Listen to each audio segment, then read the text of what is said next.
Turongeye turabasuje cyane inshuti bavandimwe bakunzi ba INZU Business Group Limited, nk'uko mubimenyereye tubagezaho imitungo itimukanwa igurishwa cyangwa se ikodeshwa. Reka kandi tugusabe gukanda subscribe.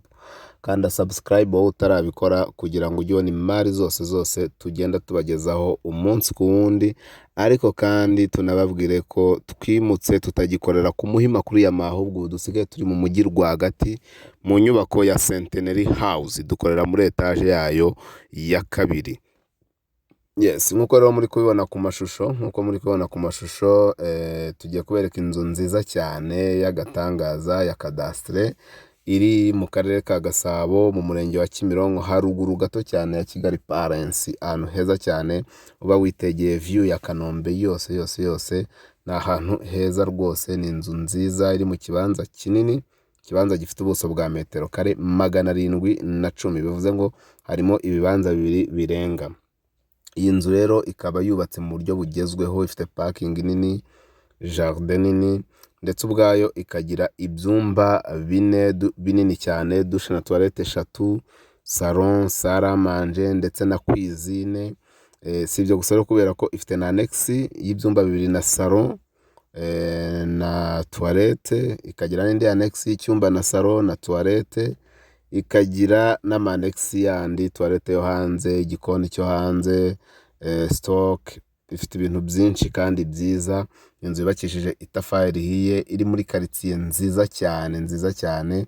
Iyi nzu rero ikaba isakaje noneho n'amabati y'akataraboneka, yandi bavuga ngo nayo muri South Africa. Ni inzu rero mu by'ukuri ishaka amafaranga atari menshi ugereranyije nuko imeze. Iyi nzu irahendutse ugereranyije nuko imeze, irahendutse bitangaje, irahendutse rwose.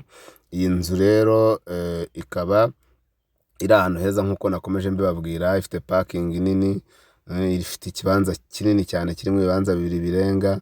Ni inzu nziza mu by'ukuri buri muntu wese yakwifuza guturamo afite amafaranga, cyane yuko iri ku mafaranga atari menshi. Inzu rero ntikwiriye kugucika niba ushaka gutura heza, gutura neza muri Kimironko, gutura neza muri quartier nziza igezweho y'abagabo. Iyi nzu ntikwiriye kugucika kubera yuko amafaranga ishaka ntabwo ari menshi cyane. Reka tubibutse kandi ko rwose tubasha no kububakira, tubasha no kumanaginga imitungo yanyu itimukanwa, tubaha serivisi nyinshi zitandukanye zijyanye n'ubutaka. Ariko kandi tubarangire byinshi cyane byiza, harimo na finest view park hano ku Irebero rwose, inyuma yo kwa Rujugiro gato, aho ushobora kubona jardin nziza yo gukoreramo ubukwe, hanyuma ugakora ubukwe bwawe ahantu heza cyane uba witegeye umujyi wa Kigali. Ari nako kandi babasha kugira gute, babasha no kuguha ibyumba byiza, inzu nziza zo gutwikuriramo, amapartement, ibintu byose. Ni nako kandi babasha no kukoherereza ibintu hanze cyangwa se no kubikuzanira mu gihe gito cyane kitarenze iminsi 3. Ikintu cyawe kikaba kigeze ku muntu wo cyoherereje muri Amerika cyangwa se Burayi n'ahandi hose ku isi. Ari nako kandi no ko bizana nabyo ari uko biba byihuta cyane. Iyo ngiyo ni finest view park.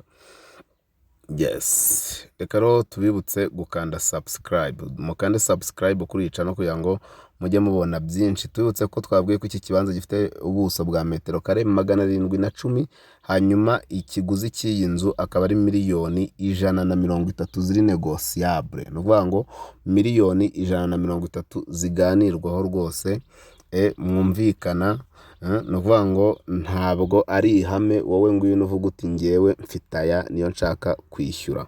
Ni miliyoni 130 negotiable. Iyi nzu rero wayikunze cyangwa se hari serivisi iyo ari yo yose ukeneye muzo tumaze kukubwira, wahamagara kuri ya nimero mumaze kumenya muri benshi, ariyo 0788 48 67 cyangwa se ugahamagara 0781 Si ibyo gusa rero ushobora kujya ku zindi mbuga nkoranyambaga zacu, arizo Instagram, Facebook page, Twitter, hose n'ubundi twitwa INZU Markets. Kandi rero subscribe, ari nako kandi wadusanga muri Centenary House muri etage ya kabiri, tukakugezaho icyo ari cyo cyose wifuza, kandi mu gihe gitoya tukaguha serivisi iyo ari yo yose.